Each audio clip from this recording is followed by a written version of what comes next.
So that could be part of the improvement. In fact, we are slightly better. It sits about 54, 55. So if you keep yourselves to 54, 55, and with the weather improving, I'm sure that will happen anyway, then that might be okay for Mondays. I have posted the homework, but you can't access it because this is a university where if you don't know what you're doing, you can't get anywhere. So I can't figure out yet how to open it up for you guys to access it, but I will do that by the end of the day. But it's there, I have double checked. And I will cover this, the homework briefly, the contents of the homework today. It is due next Monday at 5 p.m. Hard copy or electronic copy, it must be either emailed to me or you bring it to my office. No delays. Now, as I mentioned, throughout the course you will be needing some form of software that will do the classical laminated plate theory. And one that is readily available to anybody in our aerospace engineering building is called Colibri. If you get on any of the computers in that building and you access Colibri, then you can use it. In addition, which goes with the book, there is a app for those who have iPhones or iPads, and because it's complicated to switch back and forth, I will not do the demo, but anybody interested during the break, you can come and I'll show you, or you can see how the app works, which does pretty much the same things. And we're now continuing. Today we'll also do engineering by compromise and voting engineering. You'll see if we can design something by voting and democracy, whether democracy is a way of designing structures, which we'll do in a little bit. We were talking about, we finished the classical laminated plate theory in terms of being able to calculate for a given laminate the stiffnesses by, and I use the plural because we have the membrane in-plane stiffnesses and the bending out-of-plane stiffnesses and coupling. And then based on those and applied loads, you can calculate strains and curvatures. And then we talked a lot about, we talked about failure criteria, which is the next step. You use all these strains and stresses to try to predict failure, because ultimately you want to design these structures for lower weight or for a bunch of other attributes that we will be covering today briefly. And in general, today's lecture is finishing up on some things we started talking about in the design process, as they are more specific to composites, but they are general enough that would be good to have in mind. And some of these aspects you will see in the homeworks and the final projects as we go through the course. Then we'll talk a lot throughout the course, briefly starting today, the fact that a structure can fail in more than one failure modes. In the standard metal structures, you know, you can have buckling or yielding, and you don't know in advance which is going to happen first. So in composites, it gets much worse. There's many more, and you can anticipate that by thinking of about the fact that you have fibers and matrix, and either of them can fail, or the interface between them can fail, and then in sequence can trigger different types of failure modes. And that, as a result, would make it more complicated, more challenging, and more interesting. And let me say up front that it becomes crucial to know the failure mode for which you are analyzing. If you don't know it, then you might miss it. This finite element code or whatever you are using is tailored to the construction that you made up, and it may not be able to tell you it's going to fail at this specific failure mode, and it might miss it. I'll show you examples throughout the course. Then we'll do the full-blown 17 equations in 17 unknowns for anisotropic elasticity, and we'll try to even start solving those for some relatively simple cases where we can solve them in closed form. So, having said all this as a background, we were saying that minimum weight is a big deal, but as a weight goes, you cannot simply minimize the weight if you pay no attention to the cost. And you've seen all kinds of comparisons between how much money one is willing to pay for every kilogram of weight saved, whether it's a space structure, which is much higher than an automobile, which is much lower. In fact, the numbers, just for now that I'm thinking about it, if you're doing your regular family car, then it's less than 2 euros per kilogram of weight saved that the manufacturer is willing to pay, because that translates to certain fuel savings and so on. If you're doing a higher performance car, but not Formula One yet, so it would be between the electrical cars and higher performance top of the line, then it's less than 6 euros per kilogram. Formula One approaches 20 to 50. Okay, so this is regular. This is higher performance.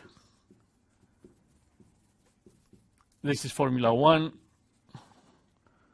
Well, actually, depending on whether you are from Southern Europe, where money is no object, then it's more like 150 euros per kilogram. Now, if you have a regular civilian transport airplane, it's anywhere between 350 to 2,000 euros per kilogram, and the big difference here is based mostly on the anticipation of what the fuel prices will be in future years. That is, an airline today, or a manufacturer of an airplane today, has a certain impression of what the life cycle costs will be for that aircraft. And those are extremely strongly dependent on the fuel prices. And so there are today's fuel prices and what we think they will be in the future. And depending on where we think they'll go, then you can get numbers that can be in a quite wide range. And then, of course, space, the final frontier. Okay, so this one is civil transport. And I can give you military. Starts at 1,000 and goes to, I've lived through a program which it was 15,000.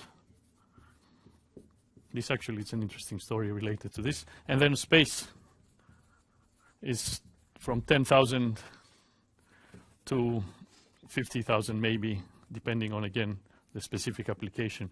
Now, this is what usually happens is you have a program, you go through it, the design program, you start building, or you finalize the design and you realize most of the time that you're overweight for 10,000 regions. The loads go up, the mission changes, your optimistic original estimates were wrong, and so on. So then the customer will penalize you, especially if it's military.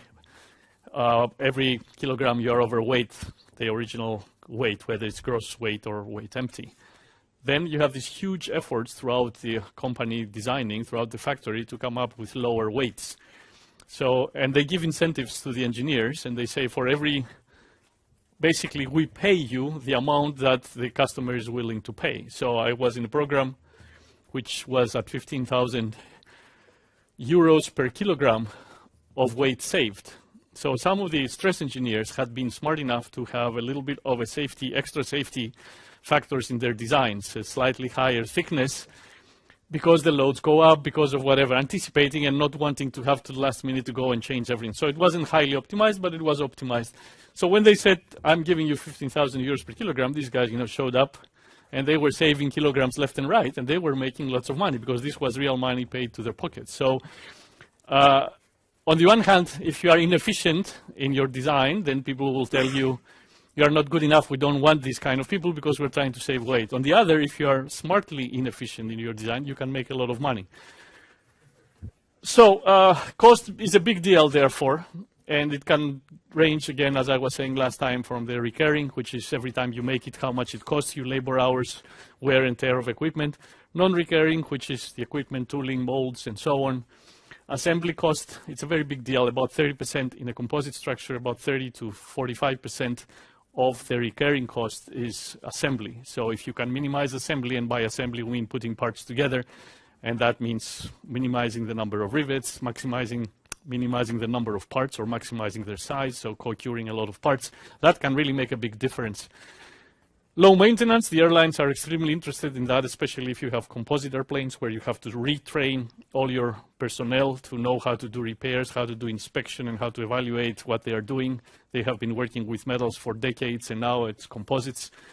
Replaceability across assemblies, I mentioned it last time, to be able to take apart from one aircraft and put it on another aircraft of the exact same model. It's not as easy as it sounds if it's not designed correctly. Natural frequency placement, zero coefficient of thermal expansion, and so on. Okay, that's what you try to do, and if you do everything, then it's great. If you do even one of them, it's still, in some cases and in some programs, extremely significant, especially the first two, the weight and the cost. So the structures consist of standard parts, and what I want to talk more about is going through some parts and talking about individual failure modes. If I have a standard skin, monolithic, which means that it's mostly a skin and it may have stringers or not, might be stiffened or not, then there's always the material strength as a possibility. Basically, you exceed the strength of the material, whatever that constituent it is that might fail, fiber or failure. But that is usually not even of interest, because you have to design the so-called damage-tolerant design. You have to design with typical damage present, because it's unavoidable that this will happen. So they have what we call the open hole tension, open hole compression, and then compression after impact, shear after impact, or even, in some cases, even though it's not that much of a driver, tension after impact. So once you put this kind of damage, you get a significant drop in strength. We'll see typical numbers and results later on today. And those become now a driver. But as if this were not enough, then you have all the stability related or buckling problems, and you can have the skin buckling as a whole, or the skin between stiffeners buckling, or the stiffeners buckling, and so on. Skin stringer separation, a fairly famous problem since the 787 issues that had stiffeners separating from the skin near terminating stiffeners. The huge mismatch of stiffness between a stiffener and a skin causes all kinds of problems. We'll cover that in a separate lecture further on down the line. Delamination, which is a fairly classical failure mode. Out of plane stresses develop even if you only have in-plane loads in some composite laminates. And then associated with rivets and fasteners, you have bearing failure, bearing bypass failures, inter-rivet buckling, and so on. Now, this is just a short list of what happens on a monolithic skin. Now, on the other side, if it were a sandwich, so this is the sandwich with a core in the middle, you still have the material strength, but now the face sheet or the core can fail, or the adhesive connecting them, so you have separate types of material strength failures. You still have the same notch strength concerns and buckling, and then all of a sudden you have specific failure modes to sandwich, and this is just an exercise in English vocabulary at this point: wrinkling, crimping, intracellular buckling, delamination. This one, all these we'll see towards the end of the course when we cover sandwich separately. Failure modes on the one hand, on the other now you have to manufacture, and you have to come up with the best approach for the low cost, but at the same time to minimize your probability of failing in any given failure mode. For example, how do you attach a stringer to a skin? You can co-cure them, which means you are relying on the resin between the skin and the stringer to take the loads, the out-of-plane loads, and this may or may not be the best design. You can bolt them, and this is actually the strongest, but not necessarily the lightest. And because, as I was saying earlier, of the assembly issues, the assembly cost being related to how many fasteners or bolts you have to put through the structure, that could be driving your cost up. And then secondarily bonded, which means, okay, I'm not trusting my resin. It's not as strong as a regular adhesive, so I'm going to put some adhesive in between the stringer and the skin.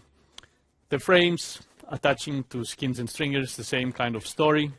Then cutouts, if you have a window cutout or any form of a cutout, as you manufacture, you have to decide, do I want to make it without the cutout and then cut the cutout where I want it, or do I want to mold the cutout in, which means the mold itself will have special provisions such that I only place material around the location where the cutout will be. You can do either, and both of them have advantages and disadvantages. And every time you have a cutout, if it's a structure like a fuselage, or even not as much a wing, but the fuselage definitely, like the window cutouts and of course the door cutouts, you need to reinforce. And designing the reinforcement itself becomes an interesting problem, and the reinforcement itself will have a bunch of requirements related to manufacturing. and we will talk about designing reinforcements at the end of this lecture, if all goes well. Okay, stringers, stiffeners, or panel breakers, anything that's longitudinal, carries load along its main axis, and there's a bunch of different shapes that we are more or less all familiar with. I'm not going to go through them in detail. You'll see them later on throughout the course, some of them anyway. One aspect that I want to talk about now, and we will cover it in detail later, but I want it to appear as something you have at least seen once when we get to it in a few lectures, is that if I have a skin without any stiffeners, or if the stiffeners are extremely small so they don't add much stiffness, then under, let's say, compression, if I look at a section cut here, I will get the skin to buckle in a large, typically single half wave along the length and along the width. If I add stiffeners, and those stiffeners, which are meant to be those vertical lines shown here, and those stiffeners are stiff enough, they actually will stay straight when the skin buckles, and the skin will only buckle in between the stiffeners, and those little circles, gray and white circles, are meant to be positive and negative half waves coming towards us or going away from us. And in this case, the buckling load increases tremendously, so you can improve the performance by simply using the stiffeners as what's called panel breakers. They break the panel. They do carry some load. You don't need to make them stiff enough to carry a lot of load, but you can make them barely stiff enough to keep the skin from buckling in between the stiffeners. So that's just what it might look like in reality. You've seen those at the hangar anyway, I'm pretty sure. In more detail, for one-dimensional structure used in aerospace, you have the material failure, which breaks the structure. You have the column buckling, where you have basically the entire stiffener buckles in as a column shown here. You have a very localized local buckling, which is called crippling. We'll cover that in special lectures because it's a bit of a nightmare and extremely important. It occurs quite often. But then you can have an intermediate half wavelength buckling. So this is very short wavelength. And then if your fasteners are separated far enough and your flange is not stiff enough, then it will buckle just between them. And that's inter-rivet buckling. And I wonder why we can't get the rest of this. But okay. And then skin stiffener separation. Imagine the skin here between these two stiffeners. When it buckles, this part is meant to come towards us. And this portion is meant to indicate that it's going away. It's the half wave moving away. That means the skin itself tends to pull itself away from the stiffener, so you develop out-of-plane loads. We'll see those later on in the course. The frames are very similar in that as long as you isolate the longitudinal one-dimensional members, which are called caps, basically you have the outer flange, if you will, which is also called the outer cap, and the inner one, which are essentially these one-dimensional stringers or beams, whatever you want to call them, and they fall under what we just discussed in the previous slide in terms of types of failure modes. And you then recognize the webs constitute simple plates, and those can buckle or can fail in strength and so on. And of course, if you then have cutouts, you have to decide how you design the structure around the cutout. This is meant to be some kind of reinforcement here to give you both the buckling resistance that you might need and the strength, especially when it comes to local failure around the hole because of the stress concentration effect of the hole. Decks and floors are just glorified skins which can have different designs. Remember the stiffened design, the sandwich design, the grid stiffened design, and you can have both in-plane loads and out-of-plane loads. Walking loads being one of the significant ones, and seat loads being another ones in the floor. And of course, impact loads, drop tools during maintenance, and so on. We'll cover impact on the second part of the course in a very, very much detail. Fittings. Fittings are these small gizmos that connect different parts. Therefore, almost by definition or as a rule, in many cases, they will carry load in three directions. As soon as you have load in a structure that's in more than 2 directions, that means there will be some part of the structure that sees out-of-plane loads. For a composite structure, that's a very important challenge, if not a problem, because the out-of-plane strength of the matrix used is so small that it makes it very difficult to design the structure without making it very heavy. Or if you decide, for example, to use fasteners or stitching to hold everything together, you make it very expensive. And usually there are these lugs. Basically, the fitting is meant to be this metal structure you can see here, and somehow, because of the requirement to connect, one of the best ways and most common ways is using lugs. A lug is basically this type of 2-dimensional structure. Even a simple lug, and I think we'll see it later on, and I will pass one around, will have more than one failure modes. Even if you're loading only in one direction, longitudinal in this case, you can fail on either side of the load next to the hole, which is the net tension failure, or you can fail by shearing or shear strength being exceeded along these 2 lines. That's a shear out. Or you can fail by elongating the hole and failing ahead of the hole in bearing. And these failure modes compete with each other. In fact, one can lead to the other. Doors and covers, not much other than basically what I wanted to mention here more than anything else is the minimum gauge. As your structure, if your structure is very lightly loaded, then you can get away with such low thickness that you run into other problems. In composites in particular, because of the moisture absorption concerns, if you make your structure very thin, on the order of 2 to 3 plies, each ply being on the order of 0.15 millimeters, then over time, especially in a humid environment like the island of Guam, you will actually absorb a lot of moisture. This moisture goes through much more easily and can cause all kinds of problems, not only by reducing the local stiffness because the structure swells, but also because if you then freeze that water, that moisture, it expands and it can cause all kinds of additional problems. Well-known stories on the 737 horizontal stabilizers, which had been flying for decades. At some point, they took some of them off the aircraft and they sectioned them, and they found kilograms worth of water that had accumulated over the years, which had completely destroyed the core because that was a sandwich structure. But because it was a very conservative design, designed back in the late 70s, early 80s, I guess, it was still flying and performing quite well with minor aeroelasticity concerns because of the mass having changed, but it wasn't nothing that the pilots couldn't deal with.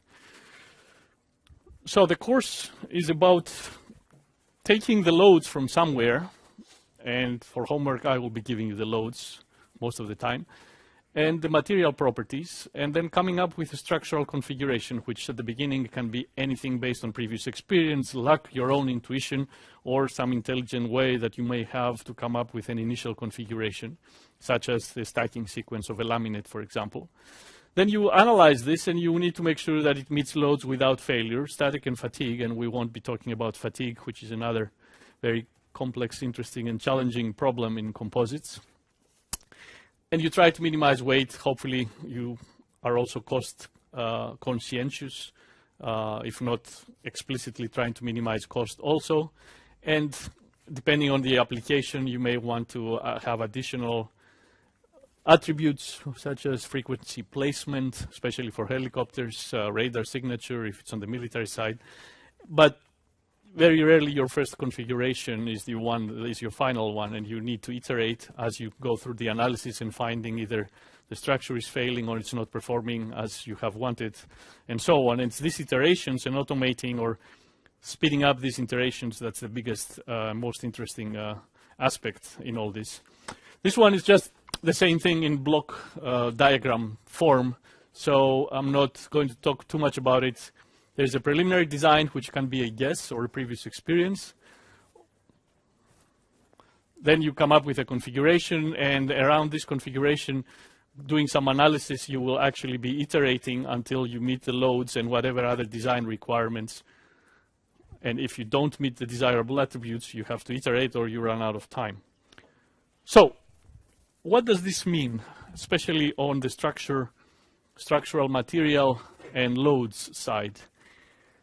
The applied loads that we take for granted, aerodynamic loads or whatever else, are never known extremely accurately, irrespective of how advanced your fluid dynamics, aerodynamics codes might be. You only can calculate those to within a certain approximation. And even if you have those reasonably accurately, whatever that might mean, translating those now to internal loads in your structure through, for example, some kind of a finite element model, again involves certain assumptions and certain approximations.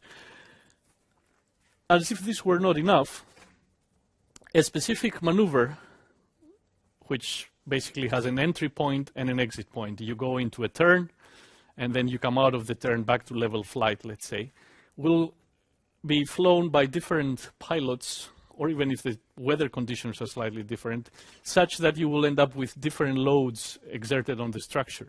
So if you are doing design, you have to account for this, and typically what you do is you simulate the structure, or you have some pilots fly it enough times with similar aircraft or know from previous experience to determine enough information to find the highest load or loads, depending on the types of loads, during that maneuver. And those highest loads, let's say the 95th percentile, you can then use to create a distribution shown here as a normal distribution. It doesn't have to be a normal distribution.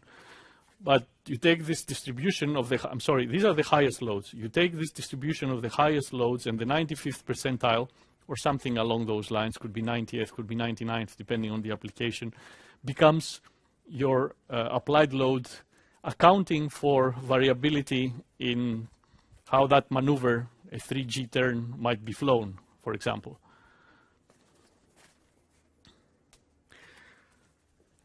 Your material, even if it's supposed to be exactly the same day to day, coming from the vendor, will never be exactly the same. In fact, you buy it with a specific range in terms of properties, and the vendor guarantees that it stays within these properties, and if it doesn't, you reject it and you get new material and so on.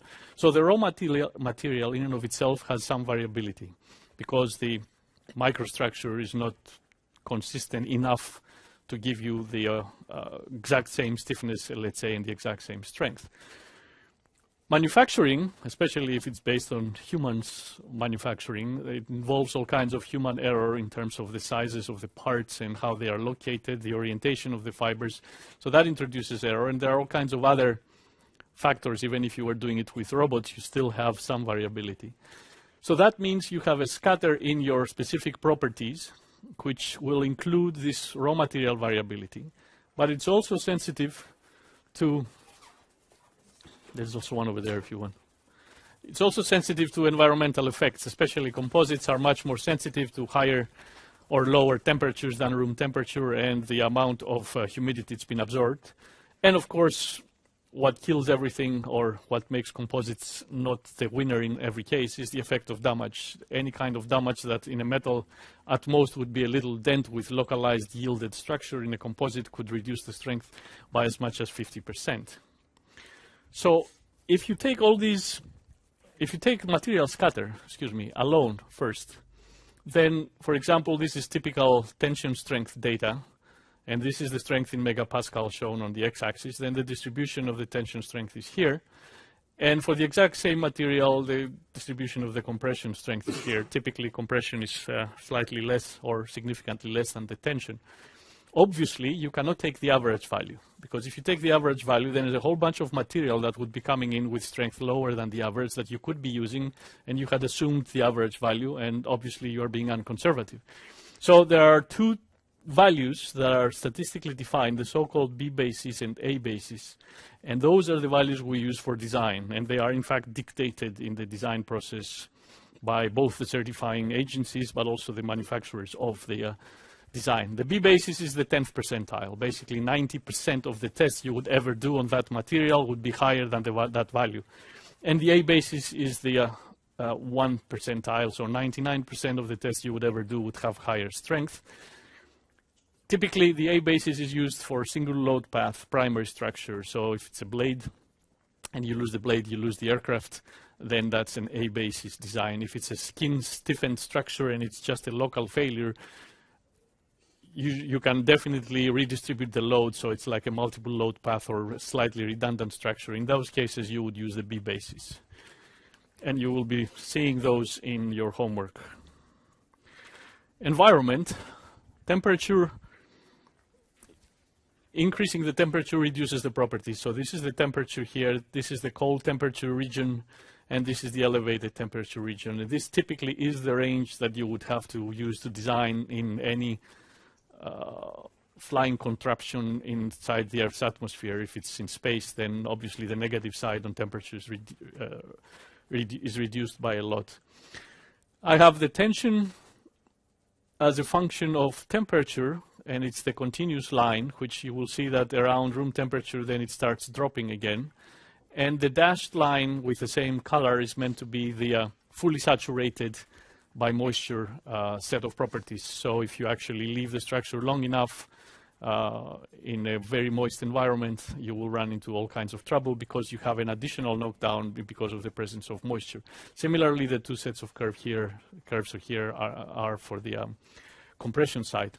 When I was working in a program designing a all-composite airplane, the Starship at the time, we actually had to, this was 1980 through 84 through 1990, and it wasn't readily available, like climatic data around the world, so we actually had to contact physically the Meteorological Survey of the United States to give us information for the entire world, and we found that the most humid day in, day out place in the world is the island of Guam, which is actually pretty nice because it's 85% relative humidity. The only problem is that it stays that 360 days a year, you know, unlike Florida, which can get to higher humidity, but there are some days that are drier. And then the hottest place on Earth without any humidity is what? Do you guys know? Actually, by name. Yes, very good. Death Valley, it's ridiculous. I mean, on a really bad day, it can get like 100 degrees Celsius even. So the good thing is that it's dry. So if you were designing an airplane that would only be flying in the Death Valley, you would be using the continuous lines and you would not have to worry about the humidity reduction. Some of the liqueur temperature of some of the matrices are about 80 degrees in that case. That would be a bad matrix to use then. If your cure, I mean, basically you want to find where your glass transition temperature is, subtract like 10 degrees or so and make sure your material is going to operate in environments that are at least 10 degrees below that. Or if you want to live with that, but nobody does it to my knowledge, you have to use extra reduction factors for material operating too close to its glass transition temperature. And that's, for a long-term performance in terms of fatigue loading, it's a bad idea because you will really be degrading the structure itself. So, for example, room temperature cure materials, you have to be careful if you intend to use them in very hot environments. So the damage on the other side, anything that you can do to the composite structure will actually affect it. So you can have things like holes drilled on purpose, lightening holes or fastener holes, or by mistake because you dropped some screwdriver it went through, or some madam dignitary with very spike heels walking through the structure and it's very thin skins. It's happened, and it happens, and you have to design for that. But besides that, you have porosity, basically tiny voids distributed through the structure. You have delaminations, which is bigger voids, that are separation between the layers. And of course, impact. And shown here, the most critical one, this is first generation thermoset composite materials, where the reduction, as you can see, can be down to 60% or more. Newer materials are significantly above this curve, but as a rule, the impact damage tends to be one of the most critical types of damage. So I now have to design my structure, and I have to recognize that even if it's pristine and perfect the day I make it, assuming the people on the shop floor were careful enough, which is not necessarily always the truth, then I have to account for the fact that it will be damaged during service, and I don't want it to be withdrawn from service immediately every time there is damage. And I have two types of requirements. One is damage that I can detect and damage that I cannot detect. Because in composites, even damage that we cannot detect, irrespective of the method you use for detection, causes a significant reduction in strength and to some extent also in stiffness. So if I can detect, we define this parameter, threshold of detectability, and that means that whatever method you chose, it may be able to detect a certain type of damage of a certain size, and if it's smaller than that, it's not reliable enough to detect it. So if you are right at that threshold of detectability, you have to design your structure to take ultimate load, because you have to assume that your structure at some point during its life will actually have that damage in it. And because you cannot see it and repair it, you have to live with it, which means it becomes an ultimate load requirement. Typically, the inspection method or the detection method is based on visible inspection, which is another interesting story. How many people looking at the same thing will arrive at the same conclusion in terms of, oh yeah, I can see the damage there and it's about that size. But that's what we have to live with. So if you choose that the inspection method is visible, then it's barely visible impact damage. So ultimate load for that, and limit load if it's visible damage. So you have to account for both, because sometimes if you design for limit load with visible damage, the knockdown at the limit load is bigger than multiplying that by 1.5 and comparing to your ultimate load. In other times, if you design for ultimate load for barely visible impact damage, then if you reduce by 1.5, you actually are already below limit load, so that is the driver. So you cannot do one of the two and assume you cover the other. You typically have to check for both limit load and ultimate, threshold of detectability, and visible damage. So if I take everything together, I will completely destroy this wonderful material that has these excellent properties. Basically, my strength at room temperature ambient and damaged is somewhere out here. And that's the mean value. Now I have to reduce this from here to here, 5 to 20%, to account for the worst environmental effects. 5 to 20 depends on the property, depends on the material, depends on the environments you are taking into account. So you're down here, and then you further reduce it to include the worst type of damage. Typically it's impact damage. And that gives you the mean strength at accounting for environment and accounting for damage. And then around that, we have the distribution. We said the material scatter has a certain distribution, and we'll have to go down here to use either the B basis or the A basis design value. So from here to there, materials which compared to steel would be no contest, would be the best materials in the world, all of a sudden become comparable in some respects. And to translate this to numbers, a typical material has a mean undamaged failure strain in compression of 11,000 microstrain, or 0.011. So if I apply typical knockdowns, these are typical, so don't take them for granted, even though you will see that almost everybody uses these typical, at least for preliminary design. For accounting for environment, we have 80% is the multiplicative factor, or a 20% reduction. Accounting for damage, barely visible impact damage, we multiply by another 0.65, or a 35% reduction. This is for the newer materials, not the first generation thermosets I just showed you, which are not as good as this. And then the material scatter to give us the A or B basis. This assumes a coefficient of variation. This at the bottom left here is meant to say CV, coefficient of variation of 11%, which is a bit on the high side, but it's good to cover most cases. Gives you another multiplicative factor of 0.8, or a 20% reduction. So if you take all these three together and you multiply by this 0.011, you will find 4,576 microstrain. And if you go and look at ever since the 70s, the typical cutoff strain values being used in composites were 4,500 microstrain. So there is a reason which is very much strongly related to this. So how does this therefore compare with standard materials? Aluminum, quasi-isotropic graphite epoxy, and then a graphite epoxy that would be more efficient than quasi-isotropic in compression. In fact, this is the stacking sequence given here. 45, minus 45, 0 to 90 with an overbar symmetric. 90 with an overbar means, for this course, that there's one ply in the middle and that's it. So the mid plane is at the midpoint of that ply. If I were to write it,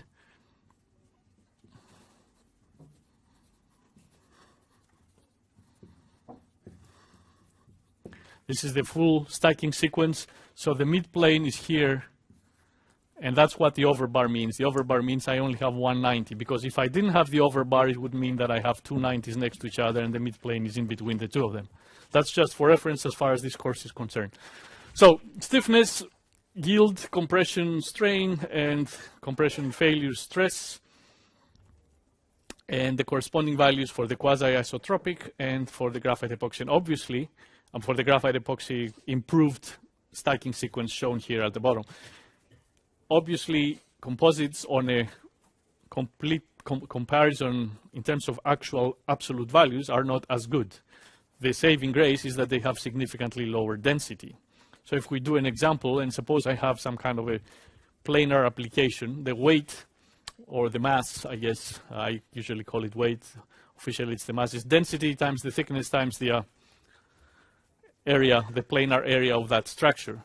So if I have failure, I know that the failure stress will equal my applied load divided by the cross-sectional area, width times thickness. So I can solve for this thickness, which is my applied force divided by the width times the failure strength. Now if I take this and I substitute in my weight expression to replace the thickness, I get an expression for the weight which involves the density and the quantity force divided by width divided by the failure strength. And if I'm to compare graphite or carbon epoxy materials to aluminum, then the ratio of the weights would cancel out the applied force, which we assume to be the same, and would cancel out the width because we're having the same planar area, and we'll end up with a ratio of density to failure strength. And if we use a quasi-isotropic material, then you will find that it's actually slightly heavier, 3% heavier than aluminum, and this is the typical black aluminum. Black aluminum design uses quasi-isotropic, which means the stiffness is the same in all directions, and it's not very efficient. If you use the more efficient design we just defined, then you are down to about 30% savings. So all of a sudden, the need to come up with the correct stacking sequence that will really take advantage of the composite capabilities becomes very important, because if you don't do it right, you will end up with either the same weight or, God forbid, even higher weight. Let's get together in 15 minutes, and again, if anybody wants to see the app, they can come in here. Iterations, let's see, where's my, let me jump to this one. It's the same thing with more words. Even if I could determine stresses and strains accurately, that's not even half the battle. I need to have a way to combine those in a failure criterion or something that tells me whether the structure fails and in what way it fails. And as I've already been mentioning, strength is only one of the many possibilities. In fact, some form of stability, local buckling or global buckling, will be most of the time the critical one. So you need to design, therefore, knowing what your specific failure modes are going to be. And that sounds as a self-fulfilling prophecy. If I know what I'm designing to, then it's easy to do it well. But if you don't know what you're designing to, then it's easy to fail. So that's why we test a lot and we analyze less. There's, in the last 10, 15 years, a much bigger effort to come up with improved analytical methods that are accurate enough to allow us to simulate tests, and there is some progress in that. But as I mentioned, there is the global buckling versus local buckling, both of which somehow have to be accounted for by your analysis. Then there's buckling of bays in between the stringers, or buckling of the entire plate, or buckling in between the grids in an isogrid. And then you have out-of-plane stresses that even if you have an in-plane loading situation, in many cases you develop out-of-plane stresses. We'll talk about those a lot later on in the course.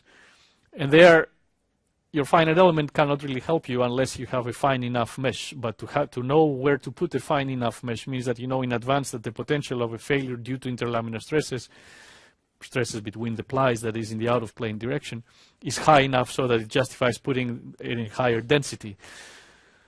So, and that's just the beginning, and then if you think, okay, how do I model fasteners? Because if you don't model fasteners accurately, then you cannot predict bearing. How do you model accurately boundary conditions? What's the difference between simply supported and clamped conditions? We'll do some of that later on in the course.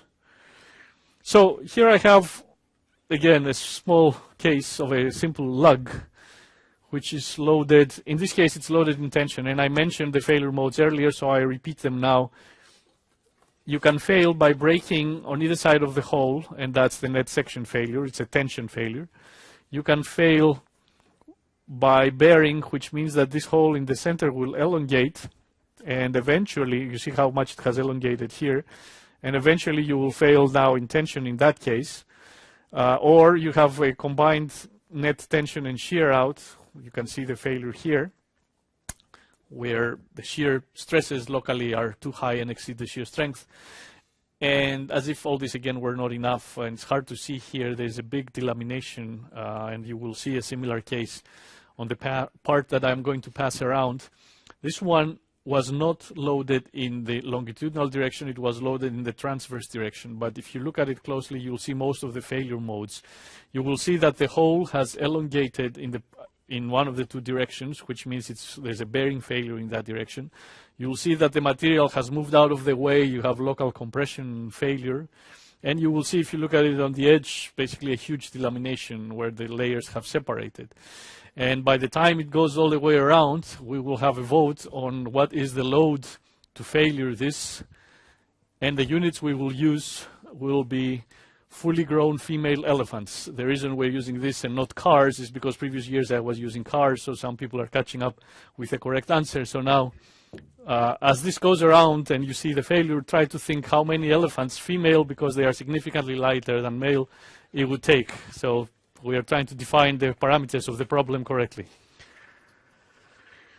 Sandwich, I mentioned it briefly. Here it is again. Here is a failed sandwich structure in compression. So these are the loading tabs going into the test machine, and you will see that it actually buckled. And buckling means there's a tension side and a compression side, and the point A here is the highest compression, which means you can fail the constituents such as the face sheet or the core or the adhesive in compression. At point B, you have the maximum shear, so you can fail the adhesive in shear or the core in shear. You don't often fail the face sheet in shear, but you could. And then, of course, the overall, what is wrong with this? The overall buckling, you can see it has buckled. And then you can have failure modes such as the wrinkling, which is a very localized buckling failure mode, and intracellular buckling, which is even more localized because it happens within cells, individual cells. All right, so if that's my background, then I need some equations, and the equations are here. I have equilibrium equations, which are these three equations, not including the body forces. Or the same equilibrium equations can be written in terms of the forces Nx, Ny, and Nxy forces per unit width, and the bending moments, and the shear forces Qx and Qy. These are out-of-plane shear forces. So either this set or that, not both, not necessarily both. The stress-strain equations, which for a single ply would sort of look like this, and notice I'm including the out-of-plane. In this case, I'm not integrating through the thickness. Or if I do it now for a two-dimensional case with integrating these through the thickness, I will have my standard classical laminated plate theory ABD matrix relating strains to forces and curvatures to moments. And then the standard strain displacement equations, which are here, and the curvatures here, which combine together with a linear distribution through the thickness Z, or zeta being measured through from the center midplane of the laminate. And you have therefore 17 equations in 17 unknowns, the 3 displacements, the 6 forces and moments, and the 2 out-of-plane shear forces, and then the 6 3 strains and 3 curvatures. So the whole idea is to solve those, and if you eliminate as many of the unknowns as you can, you will arrive into the 3 governing equations of anisotropic elasticity in terms of displacements U, V, and W. And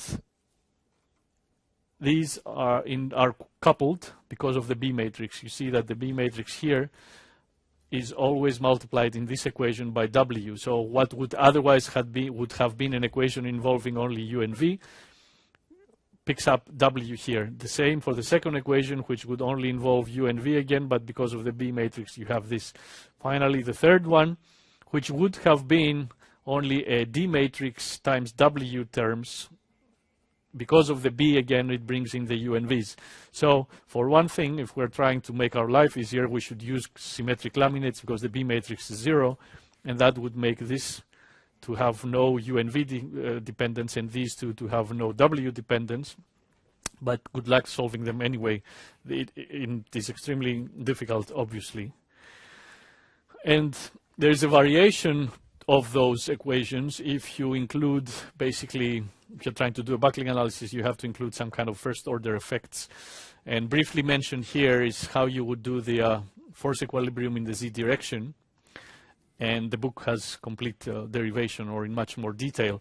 Basically, if you look at this equation at the bottom here, I have the D matrix with the fourth derivatives of W, and those are the same. Whoops, wrong way. That is the same equation here. If my B matrix is 0, then I will only have the W dependence. But in a buckling kind of problem, I pick up terms which involve my NX, NY, and NXY with derivatives of W, plus my usual out-of-plane loading. PZ is the load per unit area, and then PX and PY loads again per unit area in the X and Y direction. The actual details or first steps for determining that equation are shown here briefly. The book has much more detail on that. The point is that equation, we'll see it over and over again. So just remember D matrix times fourth derivatives of W for now, and we'll see it later on. Let's try to solve now these equations for some cases, not necessarily very simple, but of some interest to real structures. So the problem we're going to solve is this one, where I have a plate and I have a point load on one end and a distributed load on the other. And this is not just an academic exercise. It is very much related to the so-called problem of a stiffener termination. If I have a stiffened panel here, and those stiffeners, for whichever reason, they terminate, but the panel, the skin panel, let's say, continues on. They would terminate if there's not enough room. They would terminate if there's some other structure that has to go through there or be located there. As soon as they terminate, that means that locally now, if I isolate the portion of the skin with a stiffener at this end here, I would have this point load, or nearly point load, or concentrated load from that stiffener applied. Now I'm showing it as tension. It can be tension or compression. And at the other end, far enough from this termination, I would have the load fully distributed and transferred into the panel and being a uniform load. Now there's one slight thing here that I am omitting for now. Because the stiffener actually is loaded, let's say, along its neutral axis, then it's not simply an in-plane load here at the skin, but there's also a bending moment because of the load being eccentric. We are neglecting that, and we've done the solution. A master student has done that, so it's not that it cannot be done, but it takes a lot of algebra. Why are we doing this now? Is we're saying, okay, if I know that I'm going to have stiffeners terminating, most likely right where the stiffener terminates, which is at this location here, the skin, if I designed it just to take the load in the distributed form, would definitely not be strong enough. So I would need to reinforce the skin, and we select obviously to reinforce the skin locally, because making the skin, the whole skin, twice or three times as thick while it would work, it adds weight. So the challenge becomes to determine over which region from the load introduction here, the concentrated load, over which region measured by a length L and width W, will the stresses coming from this concentrated load be much higher than the far field stresses, and therefore would define the region that we would need to reinforce. So this is actually now becoming useful, Because after all, ultimately we're interested in a design that would work, and one of the questions we would have to ask ourselves is, okay, how big of a doubler, how big of a reinforcement do I need in terms of a length and width? In order to do that, we need to determine the stresses for this problem, and we make some assumptions. It's a homogeneous orthotropic plate. The layup is symmetric, so the B matrix is 0. That the layup is balanced, so the A16 and A26 terms are also 0. That's just for algebraic purposes to make it slightly easier. And we are assuming there's no twisting, bending, coupling. We mentioned last time, I believe, that if you have anti-symmetric layups or layups using only 0s and 90s, or I'm telling you now, layups using only fabric material, plain with fabric preferably, then the D16 and D26 terms are 0. And we assume that the plate is sufficiently long and wide so the solution is not affected by the boundary proximity. Basically, as a first cut, we will assume this is long in this direction, so there's enough room for the stresses from the high value here to eventually go to their constant far field value, and the plate is wide enough so that whatever stress increase we have in this region will not reach the boundaries, because that would make the problem slightly more complex. These assumptions reminded me of one thing I wanted to say. I keep mentioning quasi-isotropic, and just for purposes of definition, it's also in the text in the book. One way to create quasi-isotropic laminates, or the best way to create quasi-isotropic laminates, is to make sure that you have exactly the same number of fibers in every direction. But instead of having an infinite number of fibers distributed every degree, you can do it every certain intervals of degrees. So the quick way to do this is you take 180 and divide by n divided by 2. So if you have n layers, you divide it by 2, you get 4. No, you don't get 4. I haven't told you what n is. The example in my mind is 8, but don't worry about it. If you have n layers, divide by 2, and then you divide that into 180. That tells you that you need fibers every so many degrees. So if the example says n equals 8, 8 divided by 2 is 4, 180 divided by 4 is 45. So you need to start from 45.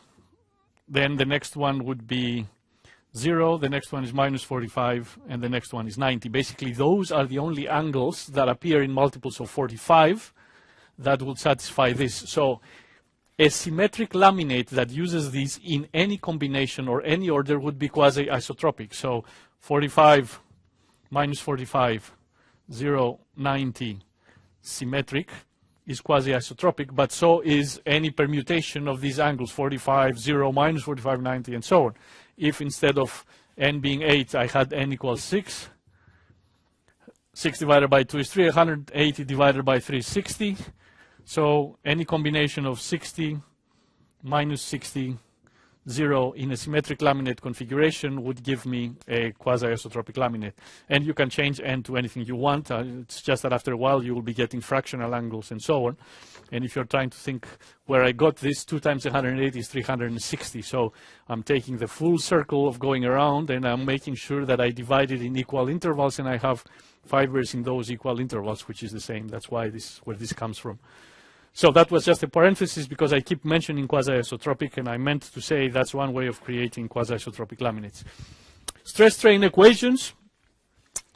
This is the forces, and this is the A matrix with A16 and A26 equals 0. So we get this set of equations. And if I divide by the plate thickness capital H, then nx divided by h, as we said last time, is sigma x, and this becomes sigma y, tau xy.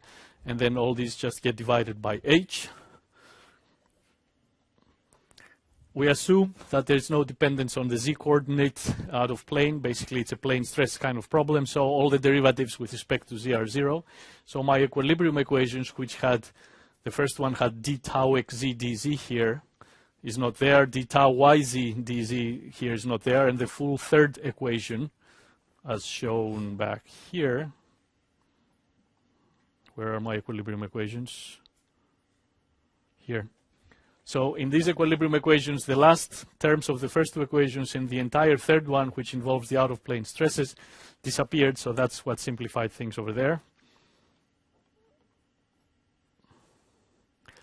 So if I solve for the strains from my stress-strain equations, I get these expressions for the three strains.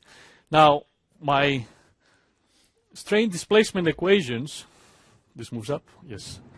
Remember, epsilon x is du dx, epsilon y is dv dy, and gamma xy is du dy plus dv dx. Now, these are three equations in the two unknowns, if you want to call them, u and v. So I can actually eliminate u and v and arrive to a single equation that will only involve epsilon x, epsilon y, and gamma xy by taking appropriate derivatives here.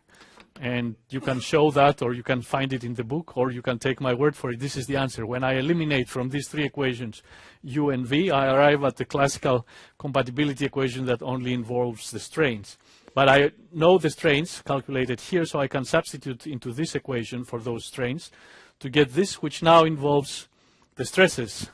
And now I have the equilibrium equations that I just showed you at the bottom here, two equations. So I can eliminate two of the stresses in this last equation here to arrive to a single equation that will involve only one stress. In this case, it's the sigma x stress. X, notice this is my xy coordinate system, so x is pointing down in the plate that we have there. Fourth order partial differential equation with beta and gamma as defined here.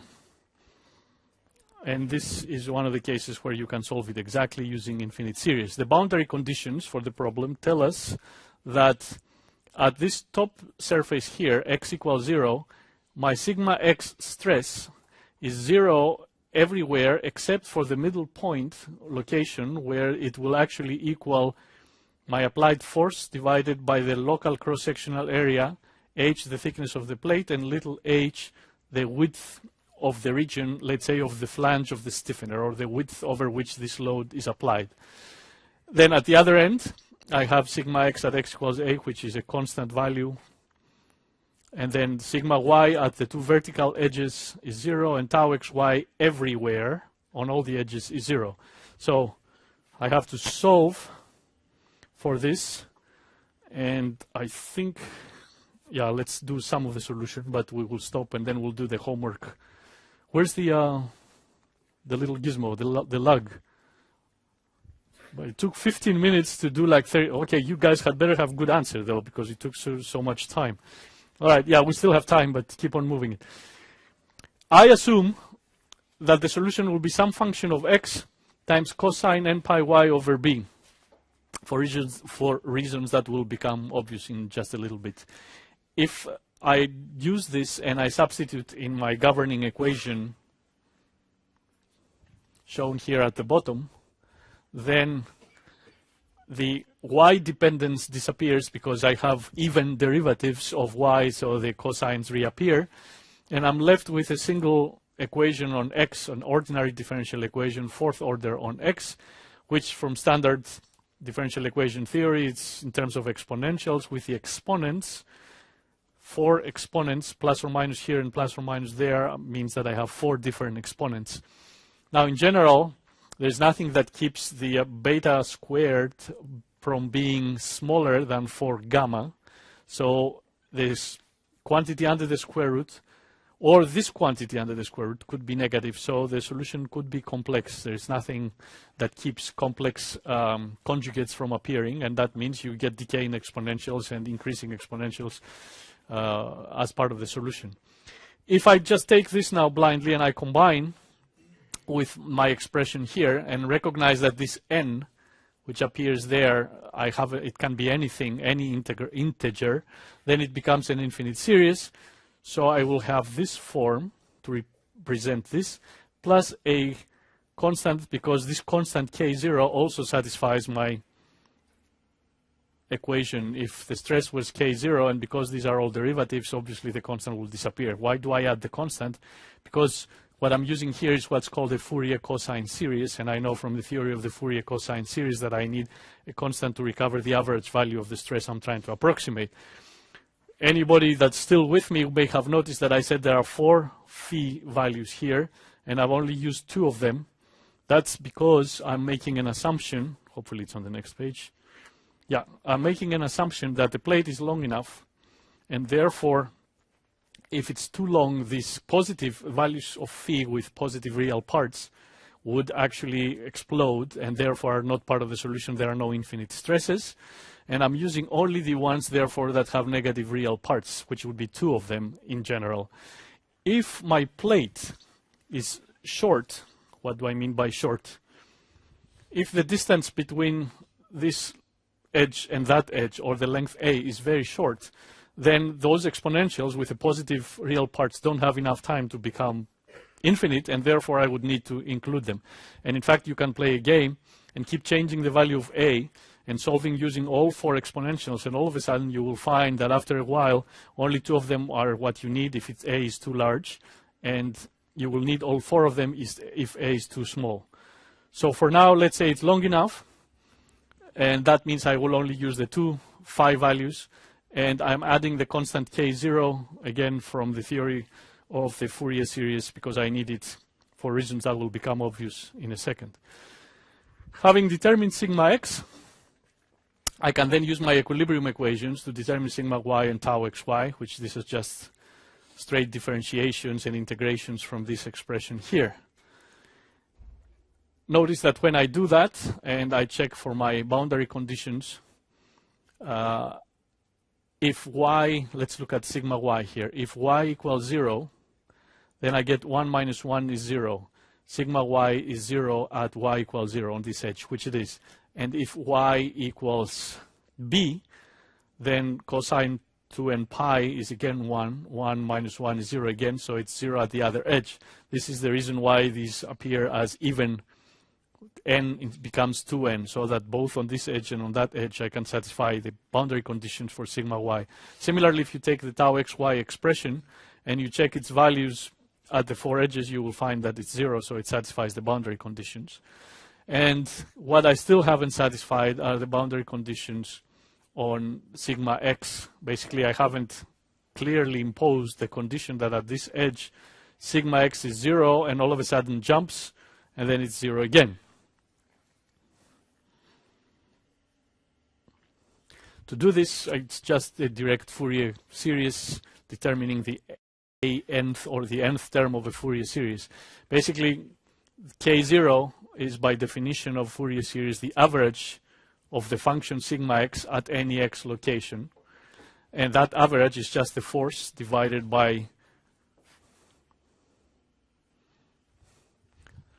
B times h, the thickness of the plate. So this, the total force divided by BH, is the average stress, and that's what this quantity, sigma x, should be at any x location. If I make a cut along x, I should still find the same value for the average, and you can check that by integrating. You'll find that the y dependence disappears and you are left with f over bh. Now, that gives me the average, but I still have to reproduce this type of shape for the stress at x equals 0. 0 for most of the edge, and then it jumps to the applied local load and then comes back down to 0. That means you take that function, you integrate it from here to there after you multiply by cosine 2q pi y over b. Do the same thing on our Fourier series, and when you do that, you will eventually determine that this will only work if an is given by this quantity. That's standard Fourier series. If anybody is having trouble, come to my office and we can show it in detail, but basically it uses the fact that cosine 2n pi y times cosine 2q pi y will integrate to 0 unless and only unless n and q are equal, from which you will pick up only one term from this series instead of the infinite series, the one when q and n are equal, and that will give you your an. So let me stop here for now. We'll see how good the solution is next time, but I need to talk about the homework. And where's the little thing going? Okay, we still have some time to go. Let me bring up the homework now. Homework 1. Guys at the back can see this, or should I make it larger?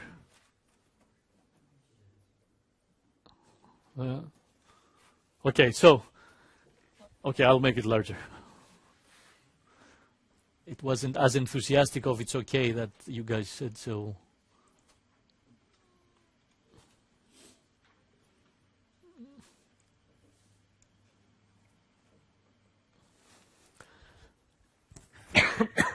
So, we have a rectangular laminate, and this is the stacking sequence, 45 minus 45, 0, symmetric, which means 45 minus 45, 0, 0, minus, whoops, 45, and 45, and that's the entire laminate. So there's another 6 plies. So, and it's under pure torsion. So for those of you who thought that after the second year torsion and Prandtl stress functions you were done, I'm avenging myself on you here. And the twisting moment, mxy, or the torque T, is 44.48 Newton millimeters per millimeter. Remember, these mxy are, in classical laminar plate theory, are per unit width. So these are per width, per millimeter width. And why the value is obscure is if you actually translate this to English units, it will be a very nice round number, but still I'm using English units because of my background. So that's the applied load. We are told that the out-of-plane deflection W for this laminate is 0 at x equals y equals 0, and that the first derivatives, dw dx and dw dy, are also 0 at the same location, both at x equals y equals 0. This means this is my rectangular laminate, x going through the center, y perpendicular here, and I have my torsion load. W is measuring deflection out of plane. You are supposed to determine the actual shape of W, so you have to tell me exactly how this deforms and plot this W. Now, for the plot, you will assume, and only for the plot, I don't want the answer for W to include these dimensions. I want them in terms of A's and B's, and then only in the end you substitute. So the length is 10 centimeters along X, this dimension here, and the width is 5 centimeters. And if you cannot do a 3D plot, then that's okay, but I want then a plot of W as a function of Y at X equals minus 2, X equals 0, plus 2, and plus 4. So at different locations, you will plot exactly what the shape is as a function of Y, so I can tell that you got the right shape. Having done all this, then you go to part B. Determine the value at which the laminate fails and the type of failure. So Colibri or whatever else you want to use, you apply this load and you have to tell me what's the maximum value mxy. So it may not be 44.48. The 44.48 is just so that when you do the plot later on, we'll have some actual shapes to compare. But find at what value of mxy you get failure, which ply fails, and in what form. Is it a transverse tension, compression, shear, or if you use more advanced failure criteria that differentiate between fibers and matrix. If you can tell me that, that's not necessary, but I would definitely will want to hear from you. It's failing because in the direction perpendicular to the fibers, in compression, this ply has failed, or whatever it is. And at failure, you will also, you will tell me exactly where that is, not just the ply, but you will tell me whether it's the middle of the ply, the top of the ply, the bottom, where through the ply thickness it happens. Like, I want the pinpoint accuracy on this one. And what is the maximum strain? Now, there are 3 strains, epsilon x, epsilon y, gamma xy. I want you to just look at the 3 strains at that location and find the one that has the highest absolute value. So if epsilon x is 10,000 and epsilon y is 3,000 and gamma xy is 3,000, the answer is 10,000 for that part.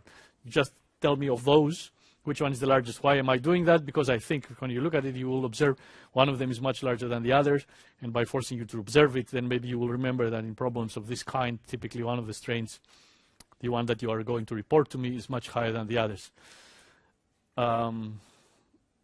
Give only the highest of the 3 strains. Okay. Any questions so far on this?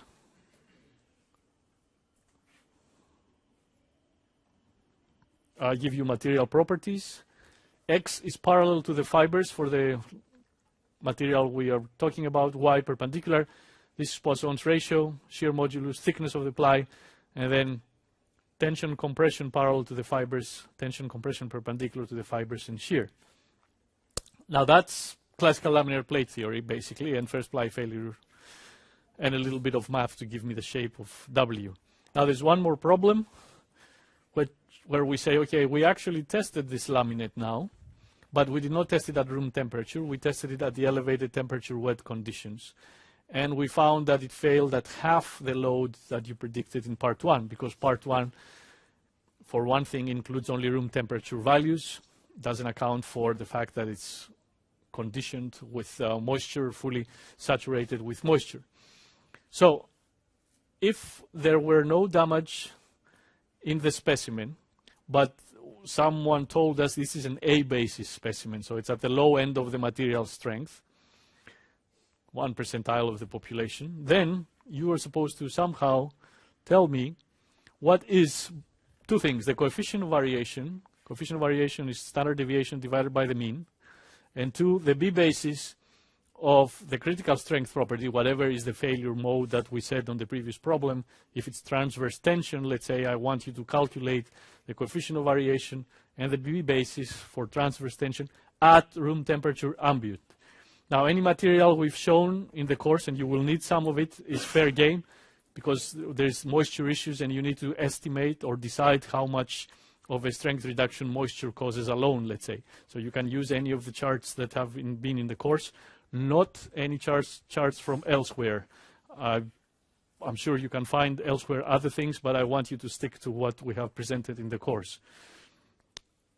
This involves some knowledge of statistics, but you guys had better have taken statistics courses. So assume normal distributions, and then you should be able to relate anything and everything. Basically you will need to find percentiles, first percentile, 10th percentile, and so on, for a normal distribution of a known mean and standard deviation. Excel does it automatically, so you can do it whichever way you want. If you get in trouble, you can let me know. You know where to find me. Are there any questions? Going once? Yes? Yeah, either the book or the lecture, but those two only.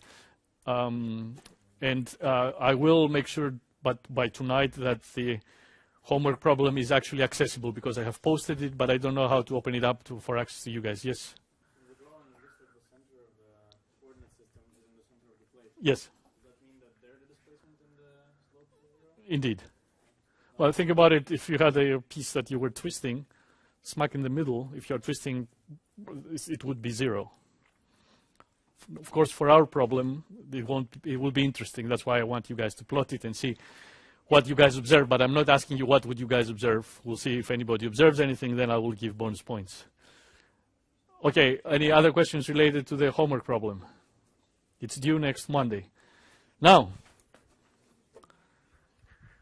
how many of you think that this would fail at one fully grown female elephant being hanging off in this direction? Raise your, say again? African. Good point. African.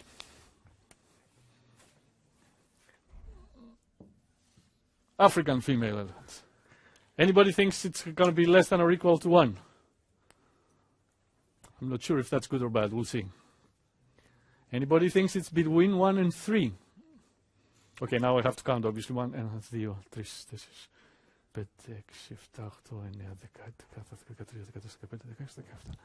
17.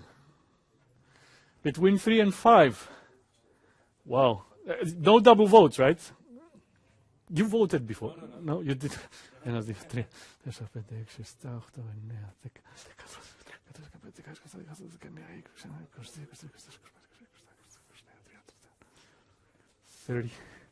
Cool. 34.